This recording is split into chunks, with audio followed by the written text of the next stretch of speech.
আগন্তুক গণৰাজ্য দিৱস উপলক্ষে নাহৰকটীয়া আৰু নামৰূপ পৌৰসভাই বিশেষ চাফাই অভিযান চলাইছে। কাৰ্যবাহী বিষয়া বাপু চুতীয়াৰ নেতৃত্বত 22 জানুৱাৰীৰ পুৱা নাহৰকটীয়া নগৰত এই অভিযানৰ আৰম্ভ কৰে। লগতে সহযোগ কৰে পৌৰসভাৰ ৱাৰ্ড সদস্যসকলৰ লগতে চাফাই কৰ্মীসকলে।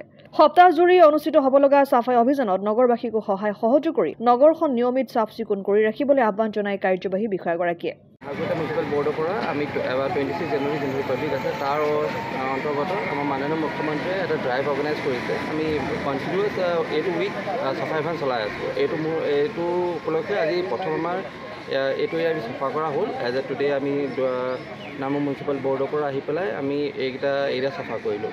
আৰু এইভাগেই আমি এই গোটেই উইকটো সদায় 7টা বজাত আমি কিছুমান টাউনত এৰিয়া ধৰি পেলাই সেইকেইটাত আমি স্পেচিফিকলি ক্লিনশ্বিপ ড্ৰাইভটো চলাই থাকোঁ। এইটো আমাৰ এই সপ্তাহৰ ভিতৰৰ প্ৰগ্ৰাম হয়, কাৰ্যসূচী হয়। তাৰ ওপৰত আমাৰ নাহৰকটীয়া বাসীবিলাকৰ অনুৰোধ এটা থাকিল যে যাতেকে এইটো উইক হেপী চেলিব্ৰেট কৰক, যাতেকে অলপ ক্লিনশ্বিপ ড্ৰাইভটো মেইনটেইন কৰক আৰু আমাৰ পৌৰসভাৰ লগত সহযোগ কৰক যে আমি চহৰখন যাতে চফা ৰাখিব পাৰোঁ। নাহৰকটীয়াৰ পৰা ক্ষীৰোদ কোঁৱৰৰ ৰিপৰ্ট, অসম আদিত্য।